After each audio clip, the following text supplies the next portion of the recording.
Total Screen proudly presents their official podcast, On Screen, with your hosts, Tyson Gifford and William Rohrig.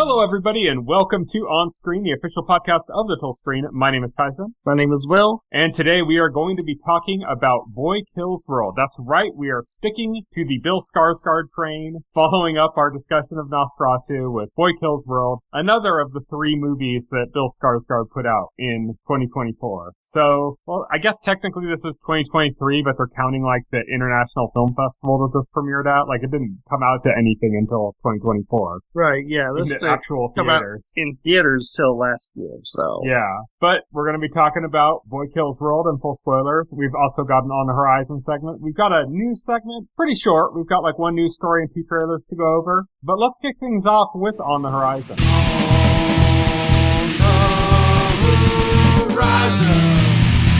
On the Horizon. On the Horizon is where we talk about what's coming up in the next week or so. And we're going to start things off with Happy Face. This is a new series starring Dennis Quaid as the real-life serial killer known as the Happy Face Killer. And it's for Paramount Plus, coming on Thursday, March 20th. Then on Thursday, March 20th as well, we have Odessa. We talked about the trailer for this. This is the one with Sadie Sink in it. It's the musical that looks very like cult movie. And that's coming on Thursday, March 20th to Hulu. Also on Thursday, March 20th, Assassin's Creed Shadows finally comes out on PC, PS5, and Xbox Series X. This was supposed to be last year, right? This was a delayed game. Yeah, this was delayed. This was originally supposed to release last fall. It is now releasing this March. Yeah, and then a lot of controversy around this title. We'll have to see how everything kind of pans out when people get their hands on it. Yeah. Also on Thursday, March 20th, which is, big Thursday ton, I guess. Yeah. Xenoblade Chronicles X Definitive Edition comes out on Switch. Which finally makes it all Xenoblade games on Switch. Now they just need to get the other Xeno games on that. So, yeah. Gotta get Xenogear and the 3 Xeno Saga games. Good luck with that. Oh, yeah. We need those because we got Milo's other games, Bot and Kaitos 1 and 2, on the Switch as well. Yeah. So, yeah. There's still some other Monolith games that are missing, but, those are the Xeno ones that... Yeah. You want the full Xeno series in one place. They still gotta get those 4 games up there. I don't think it's gonna happen. Something tells me. But yeah, I'm a huge Xenoblade fan. The only thing that's really drawing me to this, though, is that there's that extra chapter. I'm not sure if I'm gonna get this. I'm definitely not gonna get it right away, but maybe I'll get it down the line. But it's just a matter of X is probably one of my least favorite in the series. I've already beaten it. I've already put over 200 hours into it. It's kind of like a different game, right? It was pretty ambitious because it was like an open world game. All the games are kind of like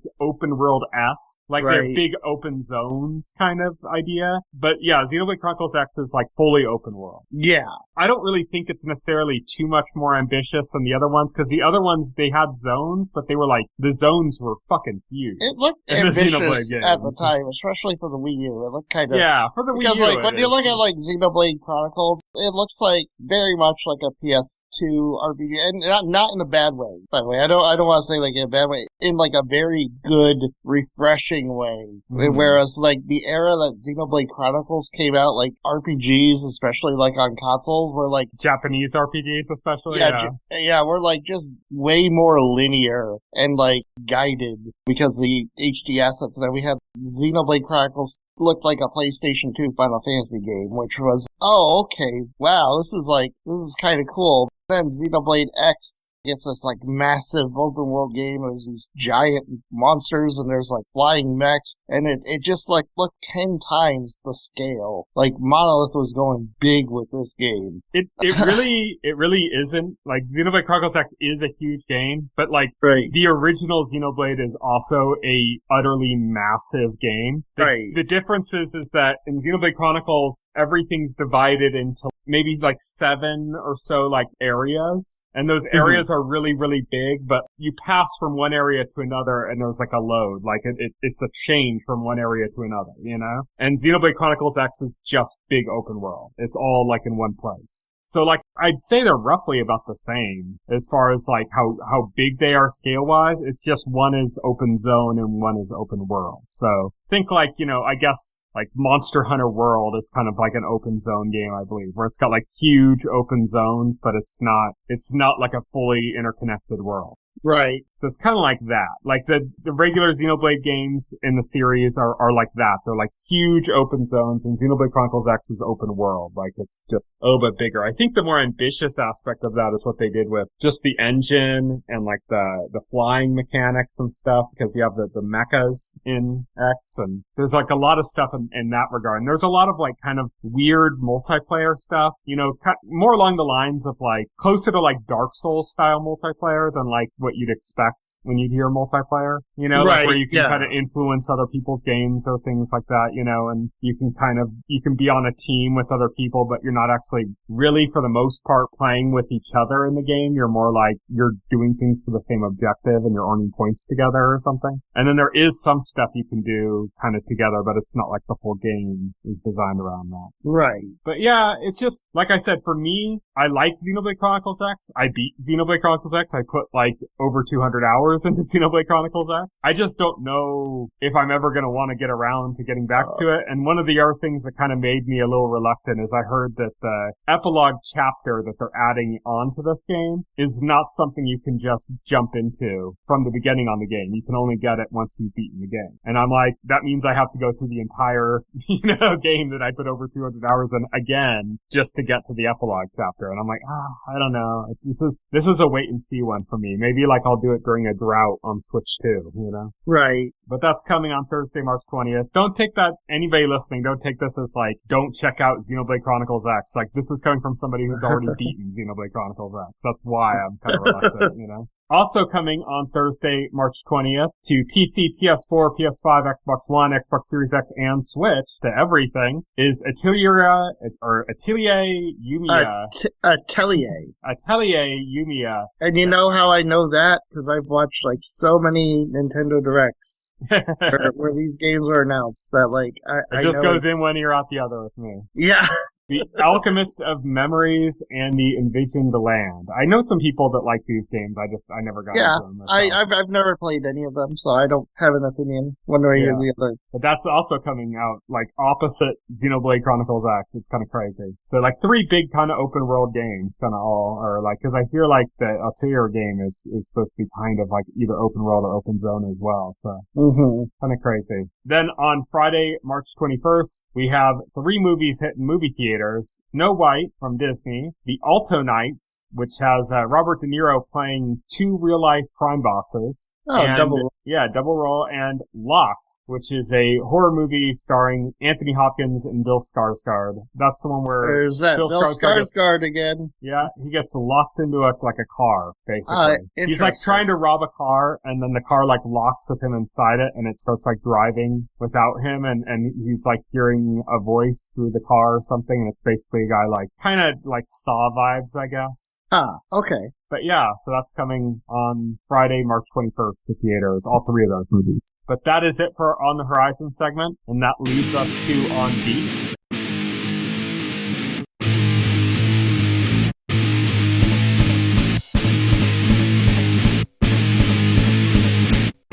On Beat.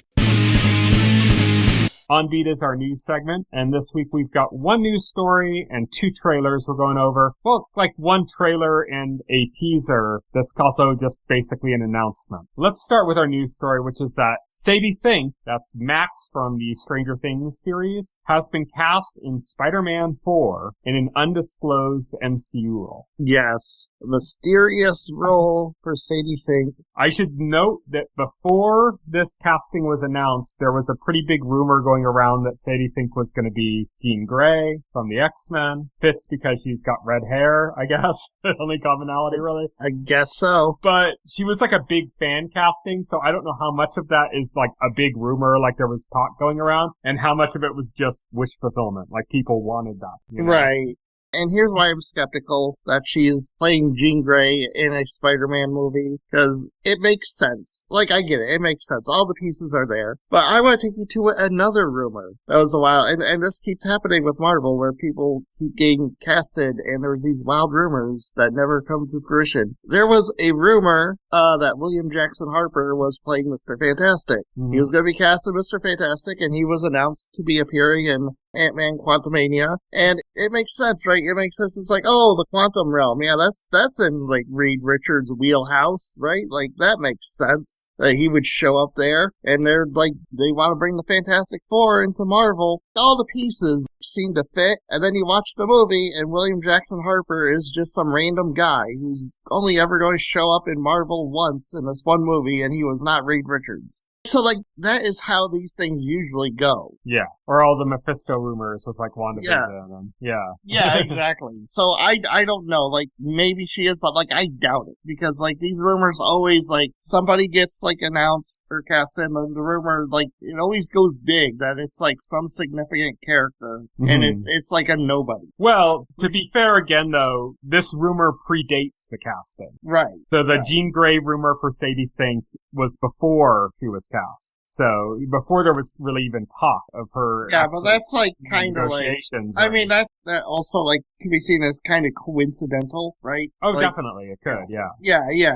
It's just like people thinking about. It's a common fan casting because she's a red-haired young actress. Yeah, exactly. She's a popular young red-haired actress, and that's what people are thinking of when they're fan casting Jean Grey. I mean, sometimes that happens. Like, for example, you want to know the ultimate fan casting that happened was also X-Men related. Yeah, it was Patrick Stewart as Professor X, which was a popular. They're like I remember, a bald guy with a commanding voice, and I mean, everybody wanted him, you know? Yeah. And I think it's one of those things that just seemed, like, so obvious, like, even at the time. Like, I remember, like, Wizard Magazine posted, like, in their fan casting of an imaginary X-Men movie, before the X-Men movie was announced that came out. Mm-hmm. And they probably had, like, Tom Cruise as Wolverine, or... They had Danzig as Wolverine. Yeah, Glenn Danzig, Yeah, exactly, yeah.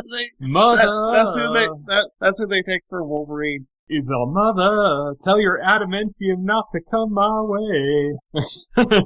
Oh, yeah, exactly. And that was like one of those things where like, oh, okay. Yeah, the film producers were obviously thinking the same thing as the fans. And like Patrick Stewart being so awesome was obviously game to do it. Another similar example, and this doesn't have anything to do with MCU or anything, and it was not an actual casting that happened. But do you remember when everybody was pushing for Bryan Cranston to play Lex Luthor? Yes, I remember. Why? Because he was bald in Breaking Bad. Yeah. Yeah. Oh, yeah. That's as far as the imagination went. Yeah, that's a fault. Yeah. Oh, he was a bald villainous character, so obviously he's Lex Luthor. Yeah. Yeah. There can't be two bald villainous characters. That's impossible. That's and the idea of somebody who isn't bald taking that role? How could that happen? How could that happen? That could never happen. They can't make people bald if they're not bald. Nicholas Hoult lost all of his hair the second James Gunn called him. Yeah, exactly. He was so surprised his hair just all fell out. It just fell out, yeah. Speaking like of another perfect casting that is going to be happening, that has happened, it hasn't appeared on screen yet, as Jason Momoa as Lobo. James Gunn posted that Jason Momoa texted him the day it was announced that James Gunn was going to be one of the co-heads of DC Studios. Jason Momoa texted him, "Fucking Lobo." Yeah, obvious. Yeah. Lobo basically looks exactly like Jason Momoa. It's funny. Yeah, it's totally funny. Yeah, it's cool. So like, she 100% could be. It could be a situation where like the fans and the studio are on the same wavelength. But there's some other possibilities for Sadie Sink in this movie. I mean, red-haired woman opposite Peter Parker. Yeah, I mean, there's another obvious choice there. Yeah, you're thinking of like Mary Jane, classic, because remember, Zendaya's character in these Spider-Man movies isn't Mary Jane. Her name is Michelle. Mm-hmm. And so she's MJ, but she's like a different person. Yeah. So it could be Mary Jane. You know, that's our famous. I think that'd be kind of cheap Marvel what they character. set up for, because they set up that romance through that trilogy with Spider-Man with MJ, and it would feel kind of cheap if they like. I would kind of hate it if they like brought in like, oh, here's real Mary Jane. Yeah, right? exactly. And now it's going to be like a love triangle situation. Like that would be kind of. I would hate that. Yeah. Are they going to go for like a DC style, like, what, your name's Mary Jane too? Like, like there can't be two people. Is the M and MJ Martha? Yeah, Martha? Yeah. Martha? My mother's name was Martha. Yeah, I hope they don't do that. I hope they don't play with that shit. I hope they don't. Another possibility, and this is not based on Sadie Sink's, like, hair color. We're ignoring that to say she could be Gwen Stacy. Mm-hmm. Could be Gwen Stacy. Could be a Black Cat. Could be somebody completely unrelated to anybody we're thinking about from there. Could be random employee at a diner. Yeah. Yeah. Yeah, pretty much. There's all kinds of possibilities. Could be a gender-flipped Green Goblin. Could be, Yeah, Harry Osborn. Yeah, there you go. Yeah, Harry She could Osborn. be playing Harrietta Osborn. Yeah. Harriet Osborn, She could be playing an alternate reality version of Wanda Maximoff. There you go, red hair. Yeah. Marvel's not short on red-haired characters. If you're gonna stick to the red hair thing, Marvel's not short on red-haired characters. They definitely are not. Yeah. And so that's interesting casting. We still don't know what the general plot of Spider-Man 4 is going to be in the first place. It's not the same director as the first three. That's one big thing we know. So I'm wondering, my biggest thing that I'm wondering is there going to be home somewhere in the subtitle for the movie? Or are they going to make that something that's specific to the trilogy, the original trilogy, for the MCU Spider-Man movies, I think they should probably move on from that. Spider-Man, no place like home. Yeah, I think they should kind of move on from the home. And then he has the ruby slippers. Yeah, I think they should kind of move on from that and make this is a new chapter. I think they should. I think the home naming motif has kind of worn itself out. Yeah, I mean it fits to that director's vision and his style, and that's not going to be in the case here anymore. So why do it? There's also rumors because this is supposed to be Spider-Man 4 is supposed to be Daniel Cretton, right? I don't think it's supposed to be. I think that was the rumor. That was the last rumor I heard. So I think it might be. Yeah, I'm hoping if they do that, then that's an excuse that they can put Shang-Chi in the movie because they did one thing with Shang-Chi and haven't touched him since. It's funny because I remember reading Simu Liu's going to be in a retirement home by the time they get to the sequel. I remember reading somewhere part of the contract Sony has with Marvel for these Spider-Man movies is a big MCU character, a Disney Marvel-owned MCU character must appear in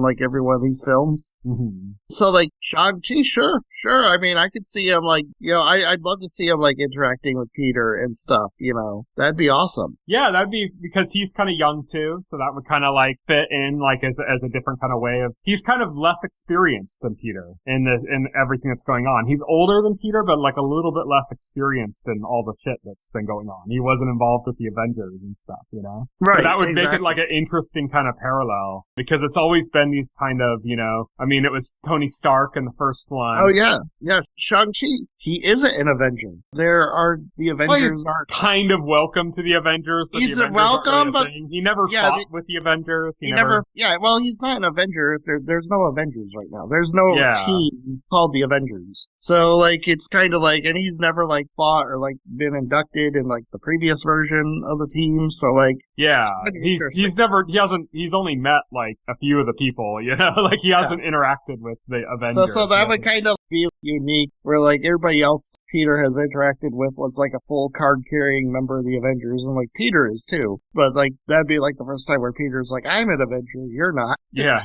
Yeah. So it'd be an interesting switch on that dynamic. It'd be fun. Yeah, it'd be total fun to see that. And yeah, they have to do something with that character because they're taking 500 years to get the sequel to that movie out. The way I feel about what they're doing with Shang-Chi is what Robert Pattinson joked about with the Batman. Did you see that? Where Robert Pattinson said that I was cast as Batman and I was called a young Batman, and by the time they make another Batman movie with me, I'm gonna be the old Batman. Yeah. I'm that's what I've been saying about Shang-Chi. It's they did the Shang-Chi movie and then they just haven't touched him since, and it's gonna be be like by the time they get back to Simu, he's going to be in a retirement home. Yeah, exactly. It's like crazy. But yeah. Spider-Man 4 shaping up. We'll have to see what ends up happening with that when we get some more information, some news, and start seeing some character stuff. I wonder if this is going to be one of those secret castings they're really holding on to for a long time, or one of the things that we're going to get answered pretty quickly once, like, we get a trailer and stuff, you know. Sometimes they like to hold things close to their chest for no apparent reason, usually, because usually it's stuff we already know about. Yeah, something like Teen. Yeah, Teen. Like, yeah, I mean, time will tell, really. Yeah, but I think it could make sense with Jean Grey, though, because they need to find a way, and you know that they're heavily thinking about how they're going to start bringing in X-Men. Yeah. They've already kind of toyed with it here and there. Kind of like, here and there, you know, like the multiverse way. But in like these weird, like, one-offs, aren't going to like really tie into like the X-Men movie. Yeah, and then, but they also did it with Ms. Marvel, where they did like they played the little music cue and said that she was a mutant or something. She's a mutant, because they changed her from Inhuman to mutant. Which I think that's like really less like, that was like a nod to like the X-Men, but I think that was like less of a tease towards the movie and more like, we want to get as far away from Inhumans as possible. Which surprised me, like, they brought back Black Bolt for, Multiverse of Madness, cause, like, it was cool. That fits into what you were saying before about the, like, multiverse one-off thing, you know? Yeah. Oh, yeah, definitely. Yeah. And then they, like, had him die, like, the stupidest way possible. Yeah, but we'll have to see kind of how close they hold this to the chest, or if this is just not a big deal. I mean, it could just be like, we just didn't announce the character yet because it wasn't it's a complete no-name character, and it would be irrelevant to do that. Or it could be they just announced Sadie Sink is playing Lynn Powers. It's like, who? Oh, she's a woman who works at the DMV that Peter talks to for like 2 minutes in a scene. It's like, oh, okay. Like, that would like be like an announcement. Yeah, it'd be a little deflating, you know? I don't know. So I'll have to see what ends up happening with that, but it is worth noting that the Jean Grey rumor existed before her casting, you know, and before the rumors of her casting. Right. So that makes it a little bit credible, I guess. But I mean, it's still a fan casting. It's like one of those things, it's like what I was talking about earlier, you know, with the Mr. Fantastic fan casting, William Jack Conner, where it's like, it makes sense. Like the pieces fit, you know, but like, that's not what ended up happening. So what you're saying is that the pieces fit? Yes. But when you theorize about it beforehand, you're like, you can make those connections. You can be like, okay, Quantumania, they want to bring in the Fantastic Four. Quantum Realm is like a total Fantastic Four thing. I totally thought they were going to do that. Yeah. Even before that rumor happened, I was totally thought that was what was going to happen because how do you introduce Marvel's first family when they're not in the MCU already? You know, like how do you work that out? And they're kind of doing something similar with the actual Fantastic Four movie they're making because it's going to be like a multiverse thing, like they're from a different universe. But that would have been another way to handle it, is to go like, well, it's because they've been lost in this quantum realm this whole time. Yeah, that would have been like an interesting way to solve that, and they just did it. Yeah. Because it's not the direction they were going in. Like, people were wrong. Like, the rumor made sense, but that's not what ended up happening. So it could be similar to here, where like, yeah, it makes sense. You can make those connections, make those pieces fit. You know, like, Sadie Sink, like, Jean Grey would work really well in the storyline. We don't even know what storyline is. I do very distinctly, one of my clearest memories of the Spider-Man animated series was the episode where he was wrestling with the idea that he might be a mutant. Right, yeah. So, like, that was an interesting story in the cartoon. So that could be like an interesting way to explore that. There was an interesting, interesting wrinkle or interesting theory that Peter Parker's powers are from a mutant gene, and like the spider nearly like activated that gene. Mm-hmm. So that could be like an interesting way of bringing that in, you know? It'd be an interesting way of really bringing like the X-Men stuff into the MCU, you know? Not in the subtle ways they've been doing it now, but like for real. Right. It works as a theory for sure, but we'll have to see. it remains to be determined if that is actually the case. Yeah. That is our one and only, like, actual news story, and then we've got some trailers to go over. First, we got a trailer for Devil May Cry. So we had a teaser for this before, but now we got a trailer. So you are the resident Devil May Cry fan here. What did you think of this trailer? I thought it looked good. I thought, like, it had, like, a lot of action, and, you know, Dante is, like, quipping, like, all over the place like he should be. The only thing I took issue, I don't like their use of all these, like, new metal tracks. Like, I get metal or metal-type music is, like, the soundtrack for Devil May Cry, but this one, just used, like, Last Resort. They're using, like, the worst new metal songs, too. It's used Last Resort. I'm just thinking, this is a hate song that about... song. I don't mind it. I think it's a good song, but I'm just like, this is a song about teen suicide. And you're using it to, like, pump up your, like, like, get people pumped for, like, your action anime with this guy, like, making jokes and, like... Well, who's the producer of this? Yeah. The ultimate edgelord. Yeah, the ultimate edgelord. It's the content of the song does not make sense for this. Yeah, I really hate that song. Shankar does not have, like, any idea what he's doing with the soundtrack for this series. I'm gonna be honest. I swear this, like, everything that's been happening with the trailers and the intro that they leaked, or not leaked, but released, and everything that's been happening and the music choices they've been using, it's like Adi Sinker, like, went into my mind and said, what songs does Tyson hate? I mean, it's fucking Limp Bizkit, Papa Roach. I mean, what are they gonna, they're gonna, like, the next trailer's gonna open up with, like, ooh, ah! Oh, man, it's gonna be, like, fucking Disturbed, you know? It's like, Jesus Christ. It's like, I liked new metal. I hated all of those songs in new metal. Like, right. It's like, where's the Deftones? Even some Slipknot, System of a Down, you know? Like, it's like Adi Shankar, like, turned on, like, a rock station radio in, like, late 90s, early 2000s and said, these songs. He just watched teens react to new metal on, like, the React channel on YouTube. Yeah. It's terrible. It's like, use some music from the games, dude. Like, the games have, like, a lot of good tracks that they're just, like, not using because, you managed to, like, license Papa Roach. Who gives a crap? It's like Jet Grind Radio on the Dreamcast, which I know you didn't play, but Jet Grind Radio has this really, like, the soundtrack is all this funky Japanese punk, hip-hop, jazzy stuff, all these really unique tracks and stuff. It's all Japanese music, and then you get to this one level, like, towards the end, and it's Rob Zombie Dragula. Because some executive at Sega of America, like, wanted to get, like, Rob Zombie on the soundtrack so they could advertise it. Yeah. I mean, it's such whiplash, because you're going from, like, jazzy, funky, like, Japanese tune that you're cruising, and all of a sudden, you get to the next level, it's, dang, you threw the dishes, and I'm like, what?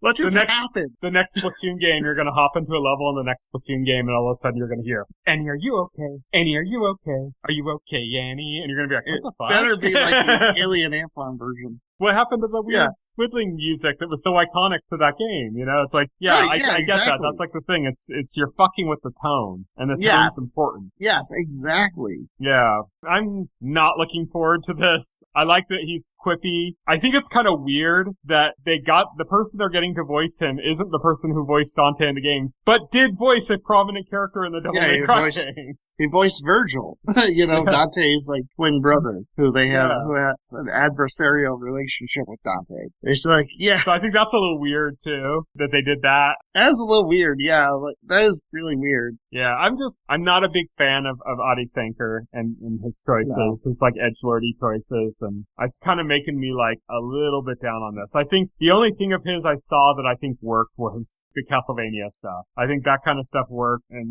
he was, like, a producer on that. He wasn't, like, really, like, directing that. Yeah, I think that's his case here, though, too. It wasn't, like... Is he? I think he's directing this. Is he? I know he slapped his name all over it, but he did that with the Castlevania too, where he's like the visionary mind of Adi Sinker. It's like, no, this was the visionary mind of Tamiya. Yeah, right.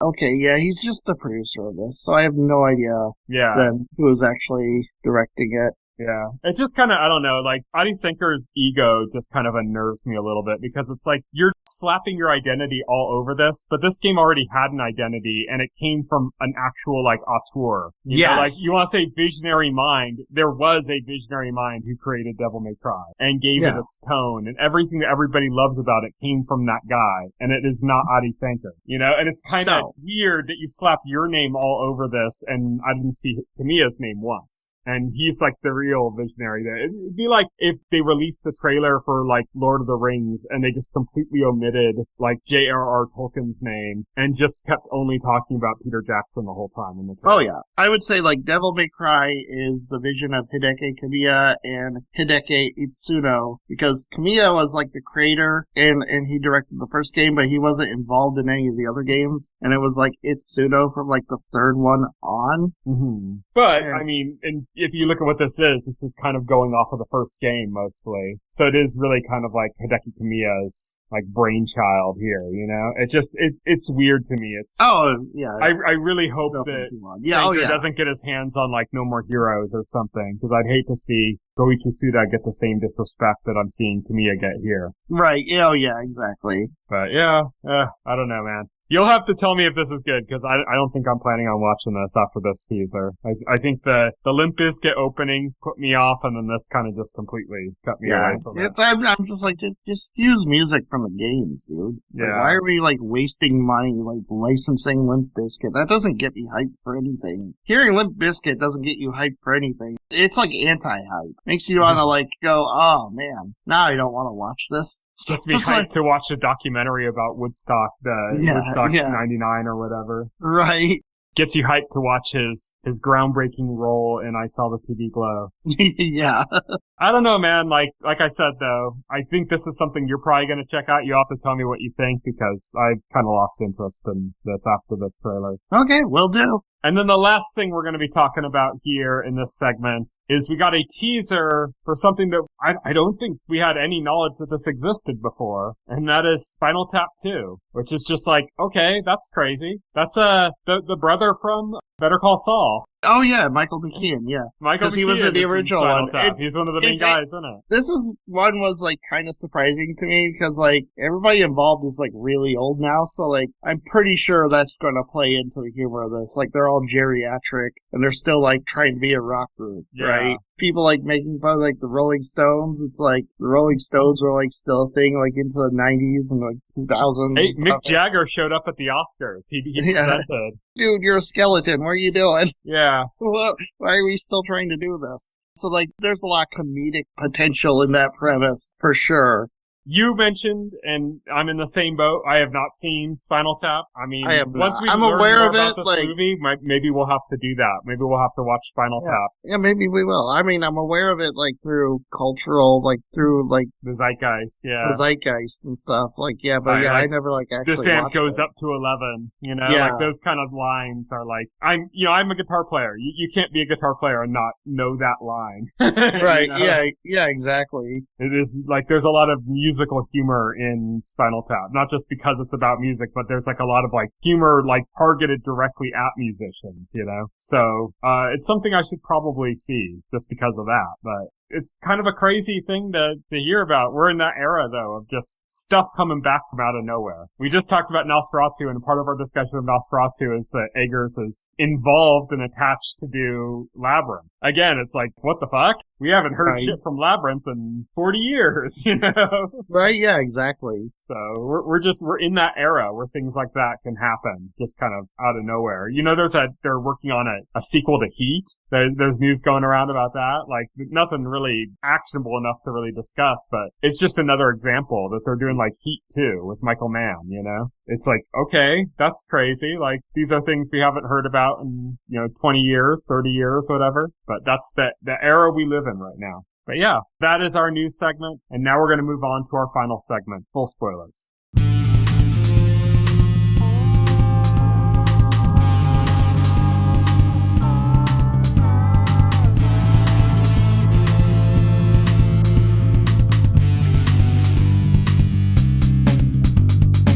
So So as we mentioned last week when we were talking about Nosferatu, we're sticking to the Bill Skarsgård train. This is for the rest of this podcast lifespan. We're only going to be discussing Bill Skarsgård. This is the Bill Skarsgård podcast. Yes. It's on Scars. Yes. That's the new name going forward. But yeah, so we said, what other movies has Bill Skarsgård made recently? And one of those was Boy Kills World. I saw this a while ago. Actually, I saw this on my birthday last year. So I remember exactly when I saw it because it just happened to be on my birthday. And yeah, you didn't get a chance to see it, but now you have.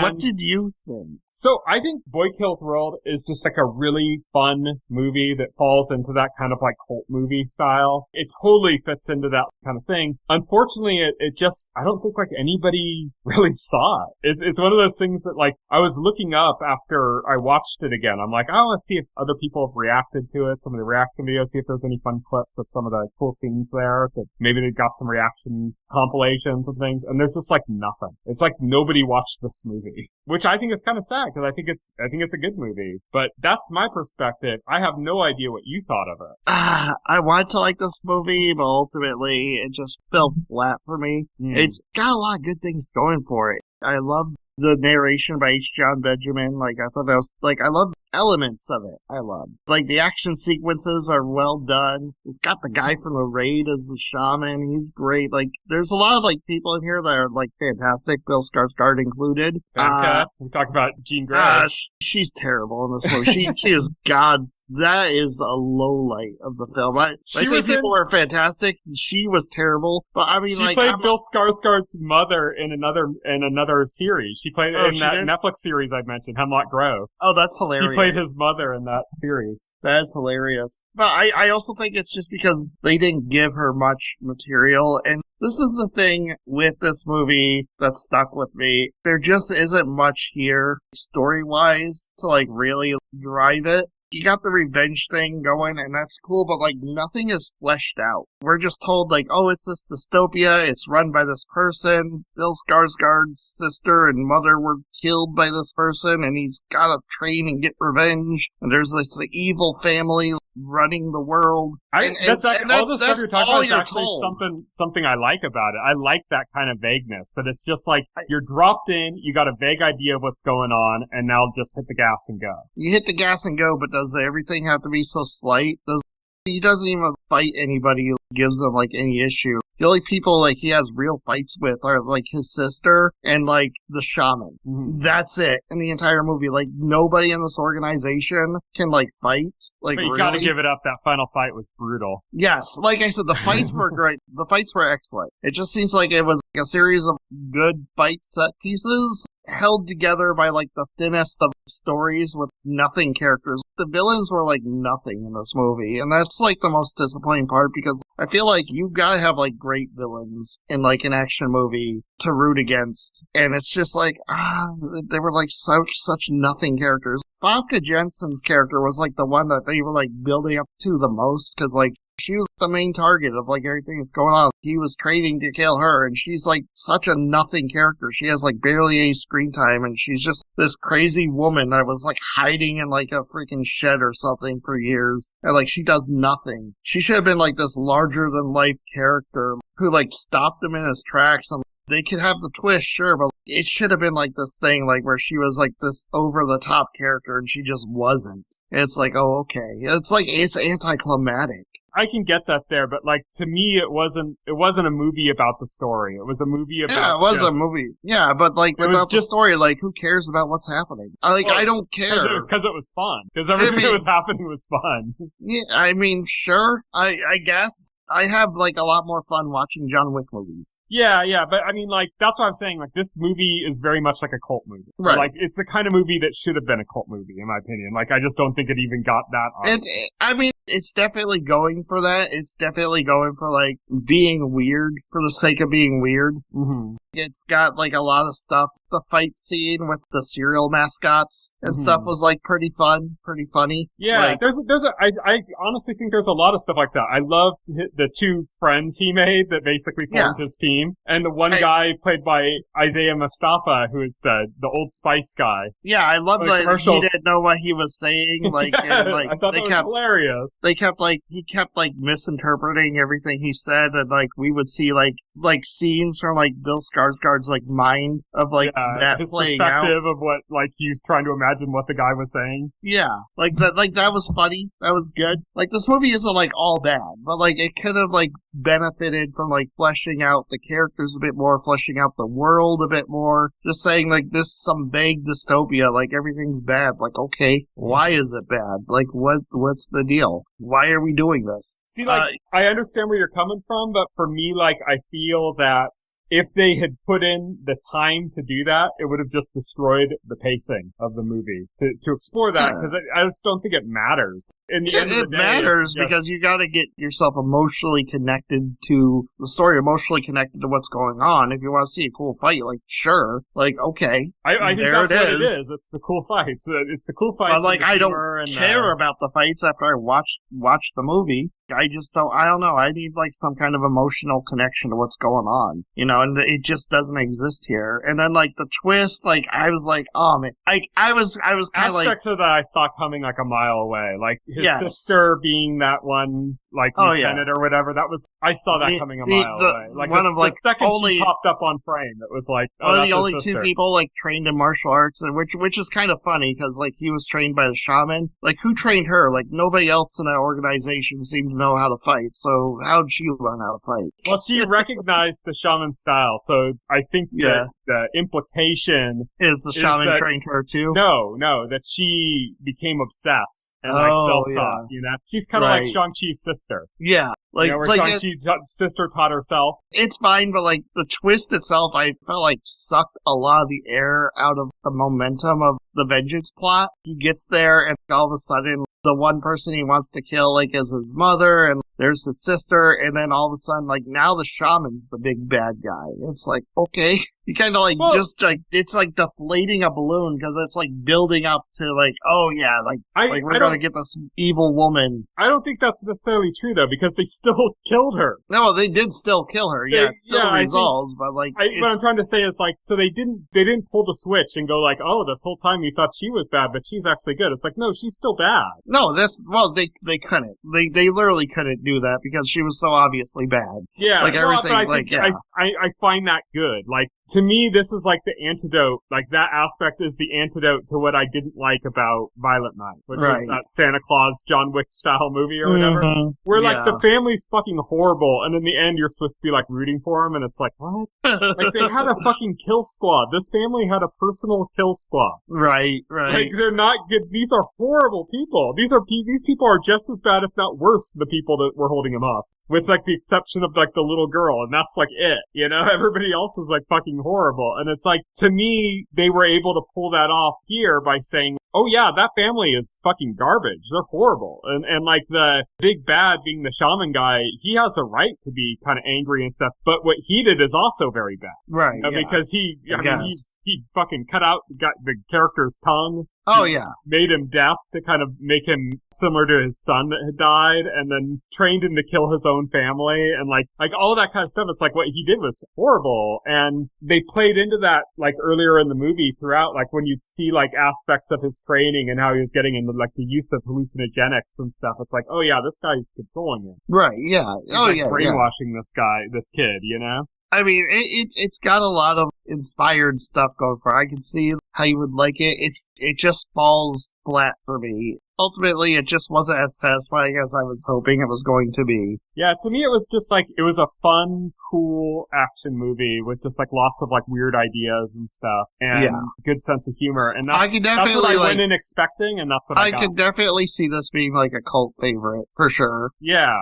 It's like, I was actually thinking about that when I was doing the rewatch. Like, there's a lot of stuff you could pick apart about this movie, just from like a very plain logical standpoint. Like the sister wears that helmet, and on the visor of the helmet, it like basically expresses her words and stuff. It's like, oh yeah, what the fuck is that? Like you could go into that as like what the fuck is that? Well, yeah, it's got a hard from a logic point, but it doesn't matter. It's just cool. It's so stupid, but it's cool. That's one of the things. It's got style to it. Yeah. It's got like a coolness to it. Like, I'm not taking that away from it. It's just like, it could have been so much better if they like fleshed some of this out, you know, made the villains more like over the top, and maybe gave them like a few more decent threats to fight. I could just like having agree everybody with that, job. that they could have made the villains a bit more bombastic and stuff and more interesting in that regard. I think they actually did an okay job with Famke Janssen just because the conceit was that she's fucking lost her mind. Yeah, the conceit was. But man, the movie builds her up so much that when you get to her, it's so anticlimactic. Yeah. Because it's like nothing, and then she just dies. Yeah.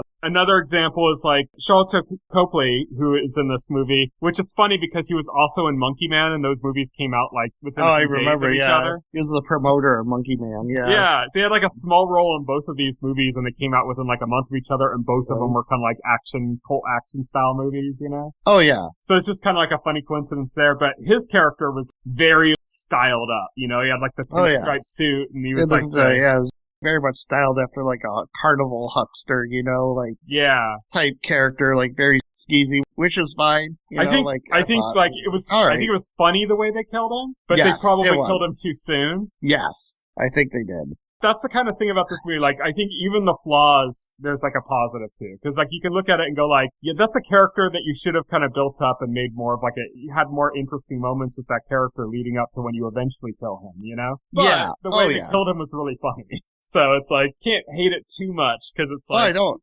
killed hate him in it a really too funny much. way, you know? Yeah. It's a good movie. It's just not great. It's just not anything I would watch again. Yeah, I could see that, but to me there are, like we were talking about, like very cult movies. A lot of like the really cult movies, part of the reason they're so cult is because they can't connect to everybody, but they do connect very strongly to a certain group for a certain reason, you know? Right, yeah. And I think I think it deserves more attention than it got, because I think it could have had a cult following if the right people got to see it, and I guess they just didn't. Because it's not that this movie got like a lot of negative reaction so much as it just didn't get reaction at all. Like people just didn't see it. Like I looked up trying to find impressions, see what other people were thinking about the movie, and just there's reviewers of course saw it because they see everything. I saw reviews, like I saw Empire here has a 2-star review. Yeah, but that's not what I'm talking about. I'm saying like reviews don't represent like what a cult following would be, you know? No, right. And so you look up trying to see like, oh, okay, like where's some group reactions? Where's some people reacting to this? And there's like nothing. And that's kind of, I think, part of the problem with this movie's longevity and why it's just going to kind of disappear and fade from memory is because it's not going to be able to establish its cult following, which I think is kind of sad because I think it is worthy of a cult following. Even if you didn't connect with it, I think it's worthy of it for certain people that could connect with it, just in the sense of how stylistic and weird it is and fun it is, you know? Right. Oh, yeah. But yeah, unfortunately, I think this is just going to like fade from everyone's collective consciousness as if it never existed, you know? Yeah, I mean, that'll happen. Did you notice Homelander's son? Yes, I noticed Homelander's son. It's 2 actors. It's twins. I didn't know that. Yeah. I didn't know that they were twins. I wonder, like, if they use both in, like, The Boys too. They probably do. It's like an old child actor trick, you know? Right, yeah, exactly. Use twins so that, you know, you can switch between them. Yep. They married Kate and Ashley Olsen, but... Yeah, they sure did. But yeah.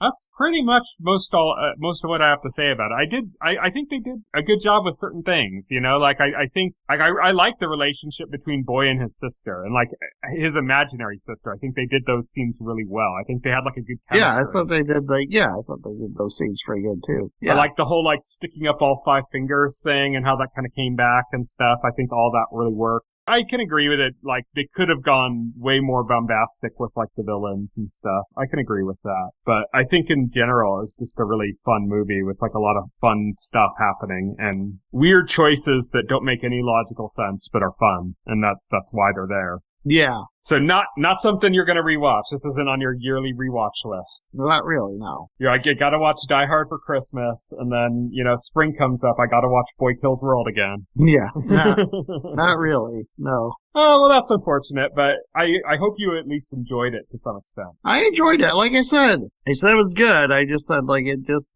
didn't, like, live up to my expectations. It's not great. Mm-hmm. So, I think that's my issue, but that's fine. Yep. Well, that is it for our discussion of Boy Kills World, and that means it is it for this episode of the podcast. Next week, we are going to be talking about Invincible Season 3, which will have concluded by that time. We got 1 episode left.